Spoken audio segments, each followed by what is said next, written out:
What a turnout. Thank you, thank you, thank you all for giving up a portion of your Sunday. I know many of you are here with fluttering hearts, waiting to start that race tomorrow. And of course, all of you, this is a testament to your love, your affection, your admiration for the man and his accomplishment, Meb. But there is more that we know of Meb, and I'd like to share a little bit about the person that Meb is. And that story is a convergence of a company and a man, and a convergence of character, courage, and the conviction of a champion. Let me elaborate on that. Character.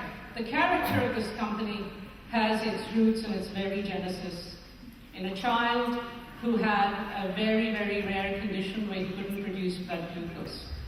So the character of this company starts with the mission of the company to find a way to help manage that condition, the condition of that child, so he would get steady blood sugar, not only to keep him going, but to keep him going through a good night's rest.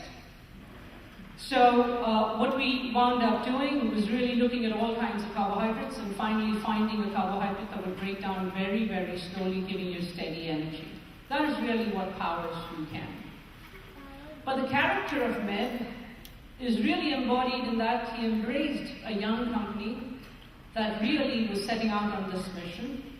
And he embraced it wholeheartedly, as Varun said, about 6 years ago, in a room with about 40 people when we decided to christen the company Generation UCAN. And he did so not just by himself. He brought his parents, he brought his wife, Jordanis, and he hasn't forgotten us along the way. So we predate a lot of his sponsors. And with every step, as Meb has gained his reputation and his fame, he continues to strengthen that bond with us to the extent that on this young child's 13th birthday, Meb made an exceptional visit to the child's school in order to celebrate his birthday. So I'd like to recognize that child, Jonah Feldman, in the front of the room.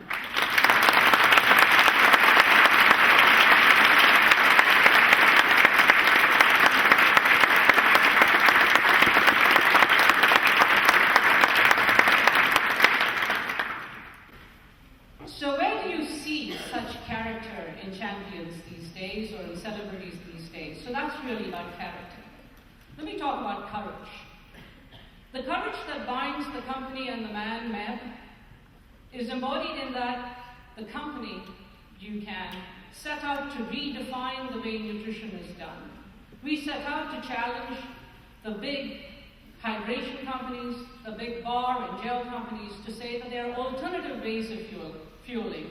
You just don't need to dump your systems with loads of calories and loads of sugars and really have all of that gastric distress of that course. So we took on the courage to redefine that science, and today we are joined by several coaches, several athletes like Meb and David Ritzenheim, and we had over 20 athletes representing us in the Olympic trials in Los Angeles. Also fortunate to have coaches like Greg McMillan and Pete Ray, and teams from football teams and your favorite basketball teams on our side. So that's the courage of our company. The courage of Meb is the courage that he endured after winning New York City Marathon in 2009, and then finding a lot of his sponsors questioning whether he's going to continue to run. He showed us that he could run, and he fulfilled the dream of actually representing the United States again in London. And then, as you all know, when there were several broken hearts, and when they were wounded runners, it was Meb who dug deep to find that courage to run the very next year. And as he pounded the streets of Boston with his heels, and as he crossed that finish line, he not only crowned himself the champion, but he healed the hearts of many. So that is the courage that Meb continues.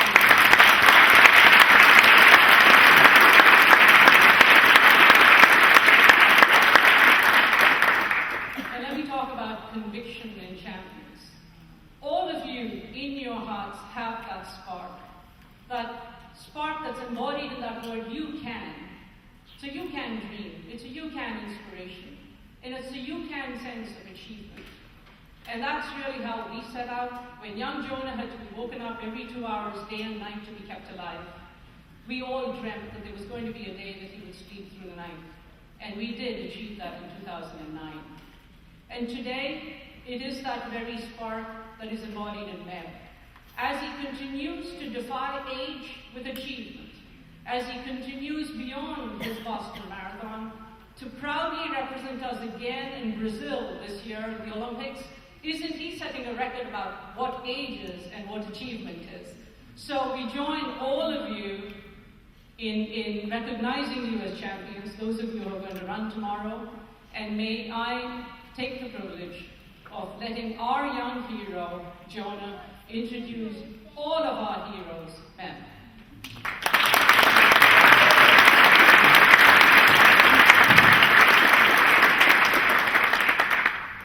Hi, I'm excited to be here today, and I'm honored to be called the inspiration of the UCAN company. It's so great. We're also fortunate to have coaches like Greg McMillan and Pete Ray, and teams from football teams and your favorite basketball teams on our side. So that's the courage of our company. The courage of Meb is the courage that he endured after winning the New York City Marathon in 2009, and then finding a lot of his sponsors questioning whether he's going to continue to run. He showed us that he could run, and he fulfilled the dream of actually representing the United States again in London. And then, as you all know, when there were several broken hearts, and when they were wounded runners, it was Meb who dug deep to find that courage to run the very next year. And as he pounded the streets of Boston with his heels, and as he crossed that finish line, he not only crowned himself the champion, but he healed the hearts of many. So that is the courage that Meb continues to have.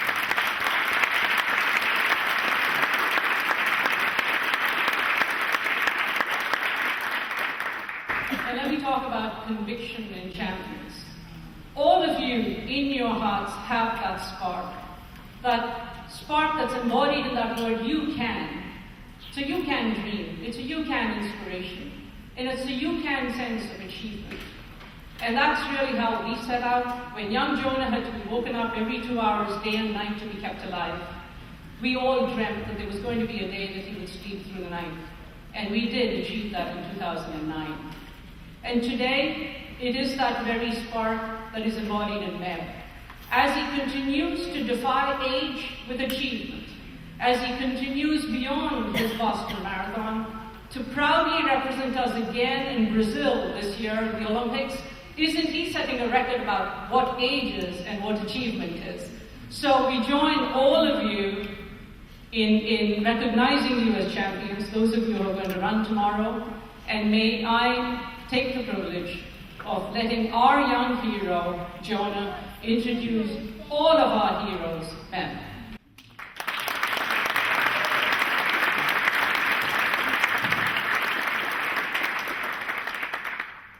Hi, I'm excited to be here today, and I'm honored to be called the inspiration of the UCAN company. It's so great to be a part of this family. One of my true inspirations is Meb. I look up to Meb because he is one of the best runners in the world. More importantly, I have so much respect for Meb because he is one of the nicest people I've ever met. I have the honor of introducing an athlete who has won the New York City Marathon, the Boston Marathon, and a silver medal in the Olympics. He just qualified for the 2016 U.S. Olympic team and will be competing in Brazil this summer. Please join me in welcoming Meb Keflezighi.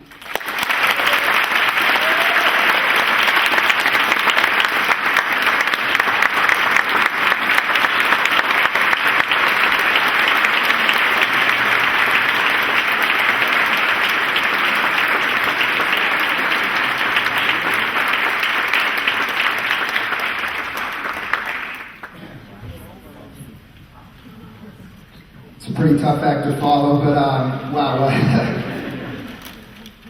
Meb, you're back in Boston. What does it feel like to be back here? Thank you, Jonah, for the wonderful introduction. It's great to be here with the UCAN family. We started with 30, 40 people here, and to be here and to get the warm welcome from you guys is an amazing feeling. And UCAN is my secret weapon to do the best that I can. And as Shoba alluded to, has been helping a lot of great things happen for me. You know, sometimes you think, oh, the mind is, I'm just going to make next Olympics, so it's be 2012, then now we're going to 2016. You can't believe, you can't run, you can do anything you put your mind to it, but with the help of UCAN, it's amazing things that happened in my life. I'm so thankful to have them in my life. And the family, Jonah and your family, has just been an amazing journey. You know, as you hear about the product, it wasn't invented or started for athletes, but just for Jonah so he can stay up, only sleep more than 2 hours, and survival. And tomorrow you guys are going to go out there. He achieved it here to get here, and it's a big milestone. I'm so proud of you guys to get here. Some of you might be first time, some of you might be 14th time, but you know how special Boston is, and to have this room filled up is just an amazing testimony to what you guys have done and believe in me and like you can and many other sponsors. I'm blessed to be here. Thanks for coming. So we're going to hear a lot more from Meb, but before we do that, I'd like to introduce another gentleman on our panel. We're really lucky to have the support of Meb from day one, and as Shoba alluded to, as we've grown in running, we feel very fortunate to have a lot of great folks in running that are very knowledgeable about the sport, starting to recognize and adopt what UCAN stands for. So with that, I'd like to welcome Coach Greg McMillan from McMillan Running. Greg's coached literally thousands of runners, helped them get to Boston. Many of you in this room are coached by Greg.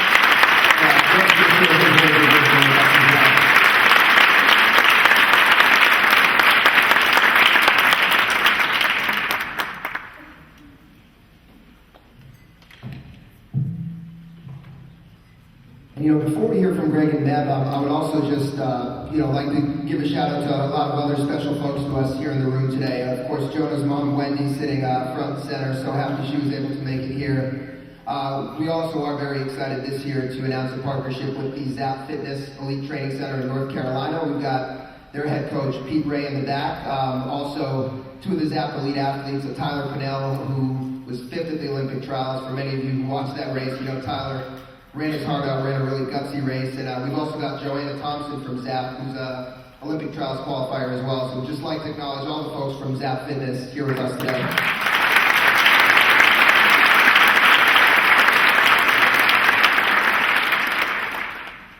And as we talk about Boston and hear from Greg and Meb about the journey, for any of you folks, whether you're from running clubs, retailers, coaches that do want to learn a little bit more about UCAN after this session is over, in the Independence Room right across the hall, there will be an opportunity for you to chat with us if you want to find out how to get involved with what we're doing. So please do take advantage of that. And for all of you who are already UCAN coaches and retailers, we really appreciate you guys being out here with us today. So really, let's get started and hear a little bit more from you, Meb. So Boston took on a great significance for you in 2014 when you won that historic race. What was 2014 like for you coming into that race? What was on your mind? Boston's always been my dream to win, and it started all in 2010 when I won New York City Marathon, and I said I wanted to come here and win it again. And I didn't pull it off. I believe I finished 5th, and going through the medical tent through, I was crying because I gave it all that I had to be able to give for the win, but I didn't deliver. And 2013, I got invited to come back, and it was just, I was there. I didn't run the race because of injury, but I watched many of you guys who ran there, watching around for 4.5 hours, and I left, 5 to 7 minutes before the bombing happened. So I was there, and I just made it to basically almost here at the Copley Center, which is across the street from here. And then, somebody asked me, Bonnie Ford from ESPN, are you going to come back to support here next year? I said, of course I have to come back and support, but I hope to be healthy enough to win the race. And, as Boston Strong mantra goes, and you see it all the time, that we had a Boston Strong t-shirt around the contract I was traveling on, and every day you look at that, I want to do that for the runners. I really want to do that for the runners. And come 2014, when the Red Sox won and put the trophy at the finish line, I'm like, I want to do that for the runners on Patriots Day. So you have those dialogues internally, and come 2014 on April 21st, I was ready. I wasn't the fittest I ever been, but I had a little hamstring issues. So I waited all hills the last 4 or 5 weeks. You guys know, or will know tomorrow, that it's a very hilly course. Very challenging course, but you have to do whatever you can to get ready to the starting line healthy. And before the gun went, when we went to the starting line, I tell my mentor Bob Lawson, he says he ran 2:09 when he had the ruptured quad, and you can run 2:07, 2:08 on this course. I tell him, I think I can, but don't worry, I'm not gonna be in the front until about 5K left of the race. And you guys, how many of you guys watched in 2014? As most of you know, I was in the lead for most of it. Basically, you have to assess your situations and make decisions immediately. And the Ethiopians were trying to slow it down 5 miles into the race, and 7, 8 miles into the race, I tell Joseph, our boy who was running with me, I'm like, I can't believe what they're doing, but they're making a big mistake. And for me, confidence comes from your previous races or practice and training. And I don't know if they know, but they understand that I know I'm a New York defending champion, a silver medalist. I finished 4th in London, and they're making a big mistake. And the Boston Strong slogan, I want to give Meb Strong, have the courage to just go out there and leave it everything on the course, no matter what the outcome will be. And I had the names of the victims on my bed just to draw inspiration, to be able to just say, you know what, we're doing this together. And 36,000 people starting the race. We wanted to own Boylston Street. We wanted to chant something positive, to chant USA, USA, or just to celebrate Boylston Street because of the catastrophic moment of 2013. And about 13 miles into it, I didn't see the halfway point. So when you go by tomorrow, the speak sign says 13.1 halfway. I did not see it. I was in the athlete zone, and 13.79, I saw 107 something on my watch. I'm like, I missed the halfway, so I was trying to do the math in my head, how fast the halfway was. I said, you know what, Boston is all about the title, so don't worry about it, disregard the time, just keep pushing. And about 14 and a half, 15 miles, Joseph, our boy, kind of bumped into me a little bit. He apologized, and then I said, all right, he's getting fatigued. I've done the Boston Marathon 3 times. That was my 3rd time under the hill, so I'd rather be by myself than have somebody next to me and kind of get me out of my breath. And even he might not be able to finish, but I want to be in control. It's the only marathon that I ever ran my own race, so I just said, some of you might have read my book, Run to Overcome, or Medical Mortals. I ran 5:20 the first time I ever ran, and mile 16 just became a 4:30. With 10 miles to go. When the country's on your shoulder, the expectations are high, you do whatever you can because you know you want to do it. And so basically I just kept pushing and pushing. About 22 miles into the race, I got cramp on my left side, bad news. So, you kind of guess you're going to get caught, and then, coach, I tell coach I'm not going to be the lead until that. Now that I made the move from 5 miles all the way, you're probably thinking, I told him not to do that, but you got to do it yourself. And at 23, I look to the right, I see a man with an orange shirt. I'm like, uh-oh, I'm going to get caught. And at 24, bad things start happening to your body when you're pushing the limit. I almost feel throwing up, so I have to hold my head up, try to deal with it because it can't go to the side. So from 1:15 lead to 5-second lead in the last mile, it's getting really close, but you just got to say, you know what? If he was feeling good, he would have been next to me by now. He's not, he must be hurting. We all hurt, right? So I just kept pushing and pushing, and then basically with 1K to go, he's thinking probably 3 more minutes of pain, 3 minutes of pain. Well, that's 3-minute pain for me as well. So just kept digging, and then Hartford was the only turn there is, and I just said, keep pushing as hard as you can. By the time you get Walson, that point, make the margin bigger, and then at that point, hopefully you can think you can win it. It's never over until the tape touches your chest, but I just trust myself. God, give me the strength all the way to the finish line. And really, the motorcycle was speeding if I sped up, or slowing down if I slowed down a little bit. So I just kept pushing and pushing, and he gave me a great pride to be the first American to win the most prestigious marathon in the world, and be able to just say, we did it for all of us, and it was amazing and changed my life.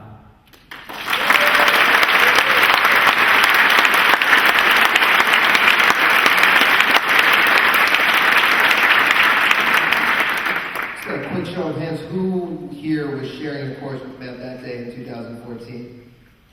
It's quite dedicated. Excellent. Meb said a couple things there. Talked about 2010, the disappointment, how that he felt in Boston, and then also calling it the most prestigious race. You coach many, many runners. What is it about Boston? Why is it something that everybody aspires to run and everybody aspires to do well at? Well, I think for most of us, it's kind of our Olympics, really. We have to qualify for it, and so it adds this certain goal that you have. And a lot of people, they're just as his life revolves around this 4-year cycle, we're revolving around this, I want to qualify for Boston and then try to get in Boston, but at least qualify. And so that makes it special. It makes it something that you earn. And when you see somebody that's wearing that blue and yellow, that's special. You know that they've done something special, and that's why it's such a great goal.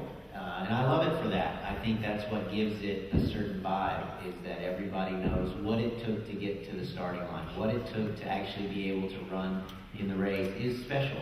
And you bring your A game when it's special. And then of course the city gets behind it, and you walk around, and everybody's a runner on this weekend. It's amazing. It's a lot of fun to be here.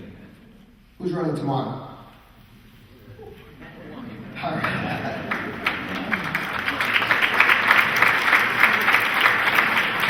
Well, that's a whole lot of you, and part of the reason we wanted to bring these two folks here today is to really give you guys some ideas on certain things to focus on, because one of the beautiful things about running is that while we may not all be able to run like Meb, there's a lot of things that we can take away from what Meb does. Meb, with Boston specifically, is there anything that changes with your strategy, the way you approach the race compared to other marathons you run?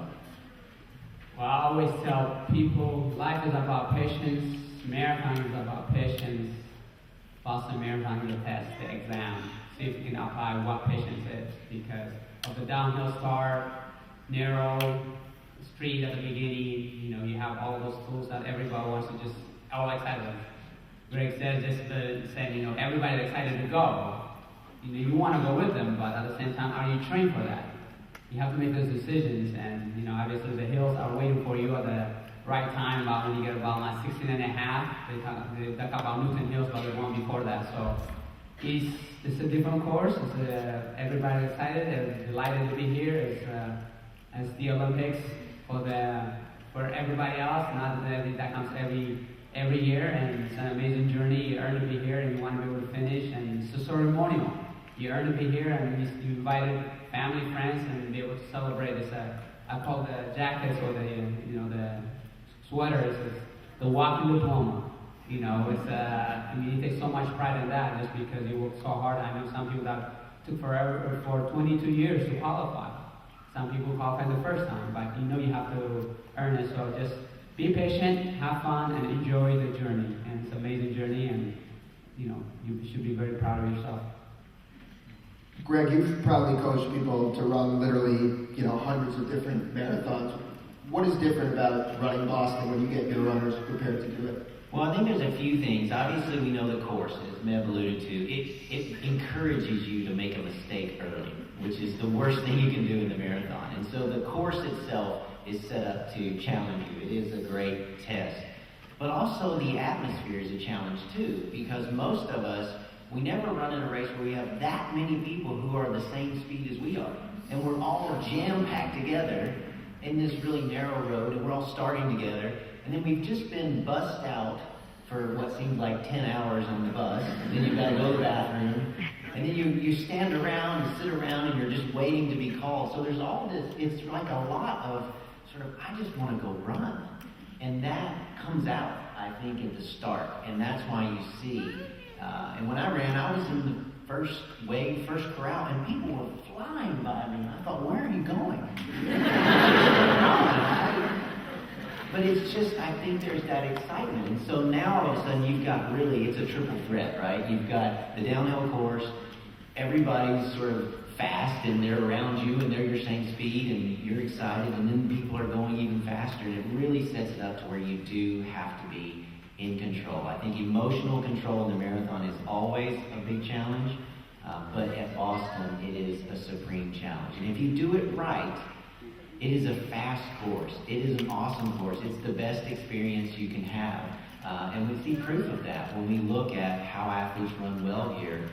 it can be done. It can be a really fast course. It can also be a really bad experience if you fall into all the mistakes that everybody's already telling you to do. And so when I'm helping athletes, it's really just about, if we can run this right, if we can run it correctly, you're going to have an amazing day. And that's our goal, always, just to pass that test. Can we pass that test? Who's going to be running Boston for the first time tomorrow? All right, a lot of first timers. So Meb,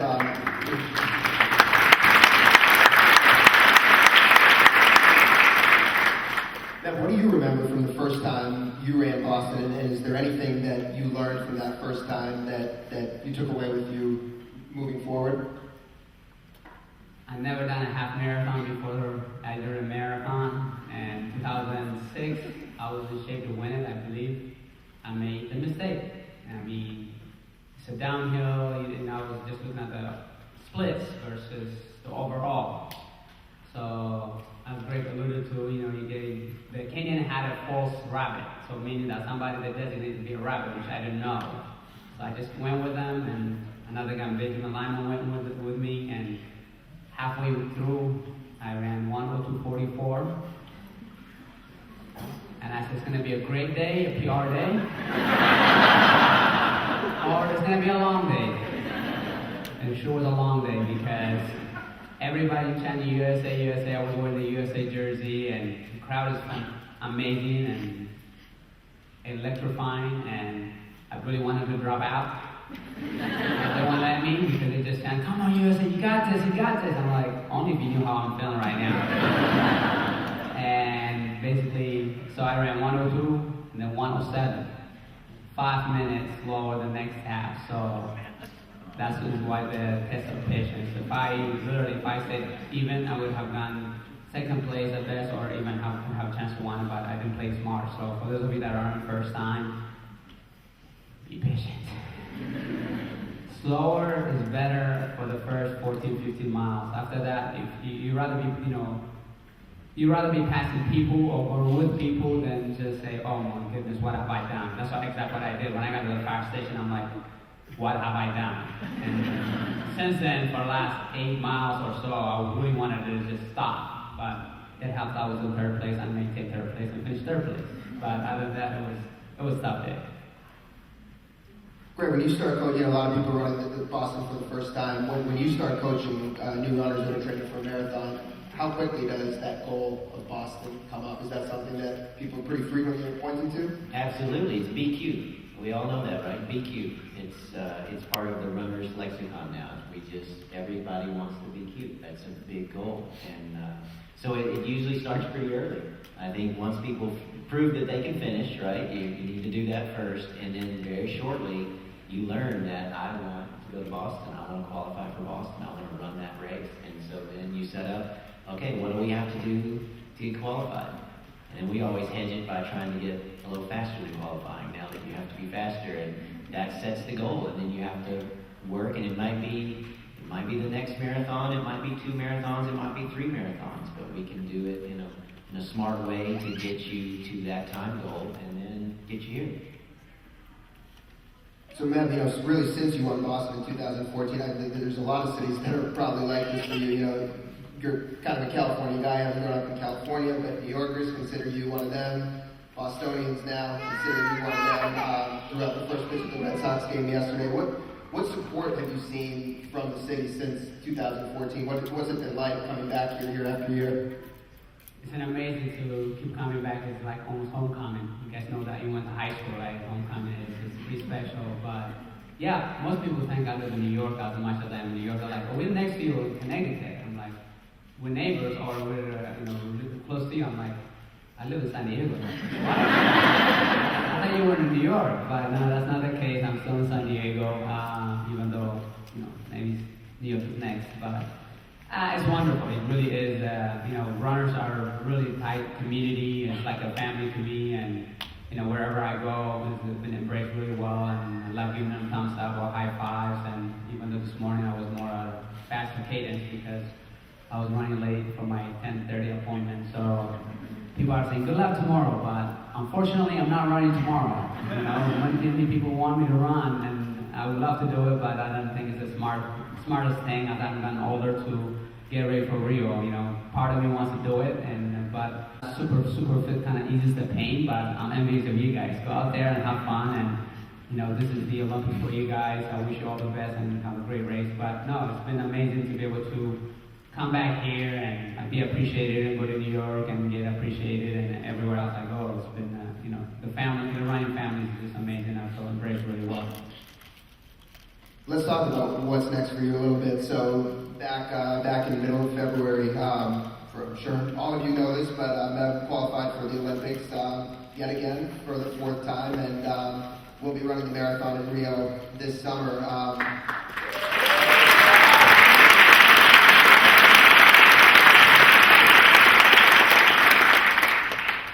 Meb, that was a hot day out there. It was a tough day out there. Just amazing consistency from you as always. Do you surprise yourself ever? Do you ever sit back and say, I can't believe this is actually happening again? Yeah, I mean, you, as a human, you put limitations to yourself. And honestly, I'm 99% sure that London was going to be my last Olympics. And I said that, and sometimes I kind of sound like a politician. It's not intent to, but, you know, as a runner, you just do the best of yourself. And, you know, all my family and friends went to watch me run London, about 49 deep. You know, that was my last Olympics. But by finishing 4th in London, that kind of gave me hope that I still got it, and I want to be able to keep doing, whether it's to win New York or Boston or twice qualifying at the Olympics. And in February, no, I was not surprised that I made the Olympic team. I just got to stay healthy and consistent, and I've been doing that for a while. And if I could just hit in that range where I'm capable, where I've done it many times in the 209, 210 realm, I think I could be able to make the team. But you know, you can't play defense or timeout when you're competing against the best in the United States, and I feel very sure to earn my 4th Olympic team. And some of you might know that I was in the Olympics in 2000, not 2004 and beyond and on, but I was in my first Olympic was in 2000, the 10K, and then 2004 medalist. And unfortunately, due to a pelvic stress fracture, I didn't go to Beijing, and to come back from the injury to win New York, and then be able to qualify for 2 Olympic teams, and then win Boston. So I know we all deal with injuries and setbacks and disappointments, but never give up on your dreams. And it might not happen this year, next year, or in a few years, but eventually it will happen. Just be persistent and keep. Part of half of the solution is finding help. Know the diagnosis, what the problem is, and then after that you're going to come back, and you're not going to lose the fitness that you have over the years. So keep the spirit up and do what you got to do, and then bounce back. You know, consistency is one of the words you just used, and consistency is something that's really been a hallmark of your career. I remember a couple of years ago when you were rattling off your marathon times, you had them all up in your head, and it was remarkable how close they were to each other. What is the key for you for staying that consistent? How do you do it? The key to be consistent is do the small things that makes a big difference. Sometimes we take it for granted, the 5-minute stretch or ice on our knees or calves or Achilles. And I talk about that meant for mortals. Just do the small things my book, that meant for mortals, to be able to just pay attention to your body. You'd rather run 1 mile less than go over the top. So if you're running 10-minute mile, or 12-minute mile, or 6-minute mile, use that time to be able to stretch 3 minutes or 4 minutes before, 3 minutes, 4 minutes after. And I see, sometimes I travel around the world, and the United States mainly. You see people finish their run and get in the car and go. I'm like, I wish I could tell them something. Because that 3 minutes, the calf, the Achilles, the quad, and the hamstring stretch, it takes 30 seconds each. If you can do that, you're going to be much more flexible the next day. You're going to be healthier for the longevity, which will give you consistent over time. And if you can do that, you'd rather just, put in your program, run 1 less mile and use that mile time to do a few stretches with the foam bowling or whatever it is before you go to work. I know you guys work very hard to get on the clock. Some of you get about maybe earlier than 5:30 or 4:30 and why not to get it done. So might as well use that 3-4 minutes to be able to help you be the best that you can. Greg, being an observer of the sport, you've coached a lot of top athletes and follow the sport. Does what this guy does ever cease to amaze you? It doesn't amaze me. It's remarkable in that, and I heard Coach Larson say it one time. He said, I think that Meb has done more of the ancillary stuff than any other athlete he's ever seen. He's always seen it. He's done more drills. He's done more flexibility. He's done more of all those little things. He's done more of that than any other athlete he's seen. And I think that that's real value, and we should listen. I think he knows what he's talking about. But it's really important for us, right? Because we typically are compromised in our recovery. Would you agree? You do have to go to work. You've got family commitments. You have all of those kinds of things. But if you could just stay training, if you could just keep training, think how good you would be. Not just this training cycle, but the next one, the next one. And I think that's where that advice is so valuable.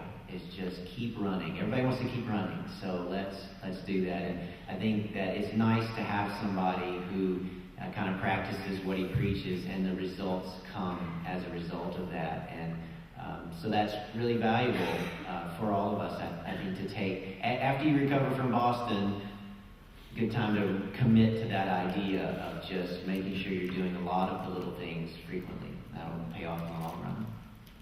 And, you know, Meb, with the recovery, one of those little things for you, UCAN has really been part of that routine for you since 2009. Can you speak to that a little bit? What have you found to be the benefit of UCAN from recovery, and how has that contributed in terms of one of those little things that has added up over the years? I've been using UCAN since 2009, so first thing that goes into my system. Because recovery does not only start when you go to sleep. Recovery starts as soon as you stop that watch when you cool down or when you race. It's because it's immediately you want to be able to do that within 30 minutes, have it in your system. And for me, I look forward to when my cool down, have my chocolate flavor, be able to just say, hey, you know, wherever I go, races, it's in my bag and my workouts. So it's just been like one of my secret weapons. Like I said, I did share that with Dayton, you know, one of the lead athletes. But like yesterday, some other athletes, the Kenyans were asking about it. Sent you a text, you know, where we can get that UCAN thing. So, I mean, it's going viral. And I'm just glad I'm on my way out, you know, because, you know, they're going to use it and be able to be stronger again. So, you know, I think, you know, I know for me, UCAN has been every step of the way. And like we said earlier, we had just with even, I know it was NCAA and USADA and all that was approved early on in 2010, but it's magical because it doesn't allow you to be sore.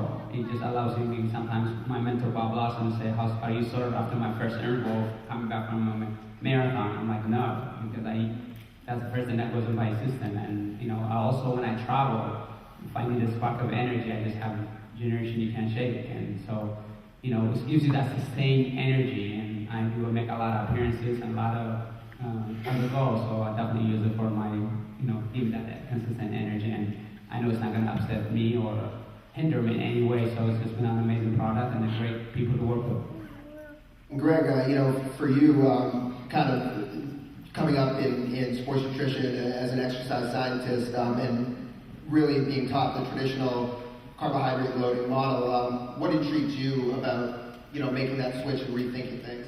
Well, it's trying to solve the problem. I think everybody that does this, we run into fueling issues.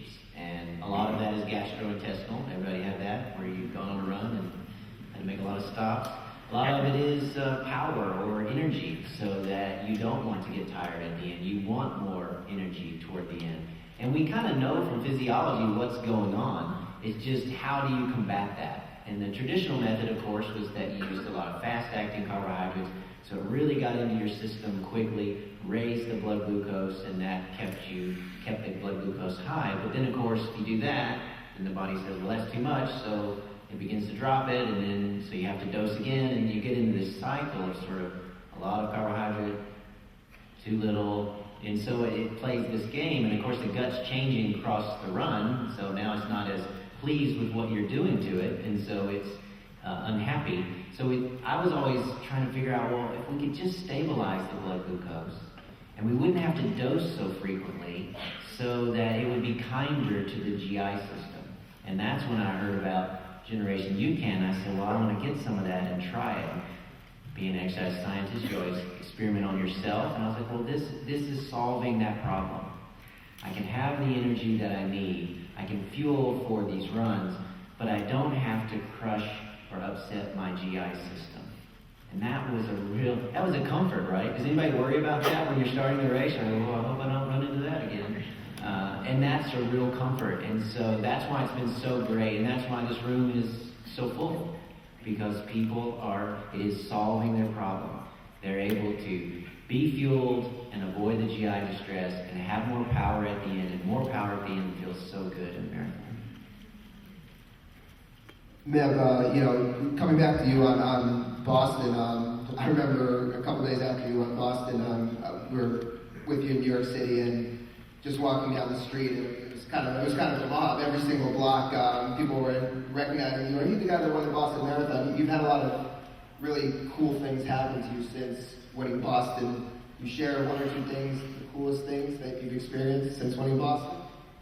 You know, when is your dream to win the Boston Marathon, and it happens on April 21st, 2014, after the bombing, your life just changes. I mean, you hope that, it's not for lack of trying, but I was doing for greater than myself. I just want to be able to do for the runners, want to be for Boston, and it was just an amazing opportunities. And so, on Tuesday, I believe, the day after the race, the White House reached out to my brother, we want to call from the president. That's the moment when it clicked in. And like, you read about it like with the Jim Ryan or others when they get a letter or something from the president. But so I got a call from the president of the United States, Barack Obama, and he was traveling to Asia from Air Force One. So it was rush kind of thing. But I was ready to go on FaceTime to Canada, and I should have recorded it, but I didn't. I wasn't quick on my feet. Howie, my brother who was here, gave me the phone, and he just goes, "This is the commander of Air Force One. Is this Meb Keflezighi?" I'm like, "Yes." And well, I'll be transferring to the president now. I'm like, what did I say? Hello, Mr. President, how are you? And he's like, "Well, I'm good, and I just wanted to call you and say how proud I am representing the United States to be able to do it." And I told him, "Well, Mr. President, I was there in 2013, so I took it personal." And he says, "Well, we'll be in touch." I'm like, how many politicians say that, And he lived up to it. And on August 5, 2014, he invited my wife and I to go to the White House, have a dinner with him and his wife, and among all the African leaders and U.S. leaders. And in there, President Jim Carter he blows a kiss. He was in our table. He blows a kiss to my wife. And I'm like, he's blowing a kiss at me. I'm like, well, we'll say hi. And she goes and say hi, and then she's like, he's like, "I've been dying to meet your husband." And then I go by later on to him, he's like, "I've been meaning to meet you here because, you are the most popular guy here." And I'm like, well, I don't know about that, but I take it. But it just shows the gratitude of how big the Boston Marathon was in 2014, and I feel very proud to be able to represent all the running community and be able to prove the victory on Pitcher's Day. So it's been many other interesting stories, but at the same time, that's one of the unique. And as you get ready and train for the Olympics yet again, I always like to go back and then hear the story from you about how you got your start in the sport of running. How did running start for you? All right, you ready? So I was in 7th grade, 12-year-old, just came to the United States, and I didn't speak a word of English. My dad woke us up about 4:30 a.m., so I do feel your pain when you get up at 4 o'clock or 5 o'clock to go for a run. But I have to learn English. And in PE class, the PE teacher said, if you run hard, you work hard, you're going to get A or B. And I went to Roosevelt Junior High, and if you run 6:15 for the men, you get a t-shirt. It says, Roosevelt Junior High Mon Club t-shirt. I'm like, I want that shirt. I want that A in the class. So I ran as hard as I can. And I didn't have much friends, so basically it wasn't around the track. It was a soccer field in the middle of the campus, around the baseball field, finished in the middle of the campus. And bear in mind, I'm hoping for that 6:15, and I ended up running 5:20. He got me the A, he got me the t-shirt, and the PE teacher goes, you're going to go to the Olympics. I have no idea what the Olympics are. So I tell him now, I see him, he was in LA. I'm like, Coach, you should have told me I was going to be an Olympian 4 times, it eased down a little bit, but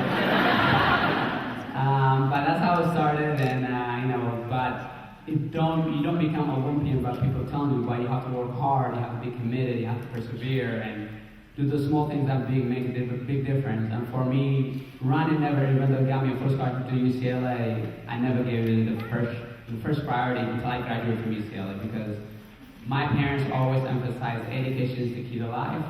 At one point, my mom was saying, even when I was in college, she was like, you need to stop running, you're skinny, you're tired, and all that. And I'm like, but it's paying for my education. And once I graduated from UCLA in '99, I gave running 110%. I still do, and the results have been amazing since.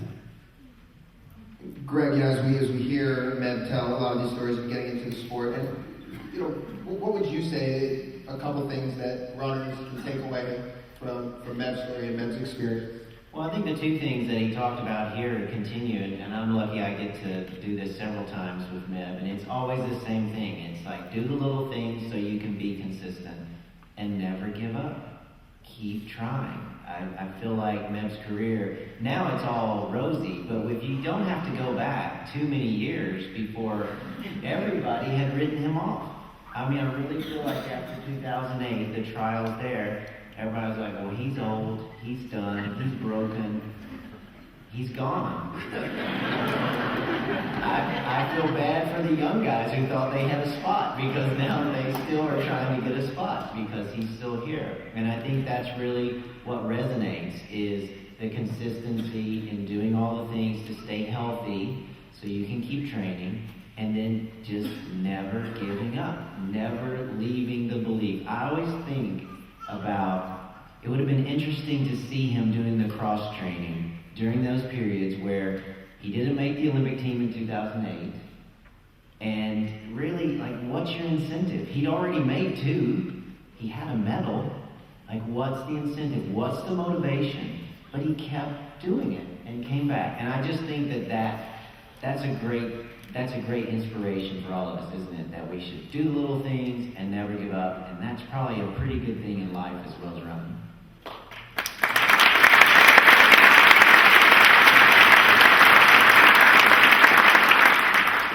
Meb, as we wrap this up here in just a minute or two, what is the motivation?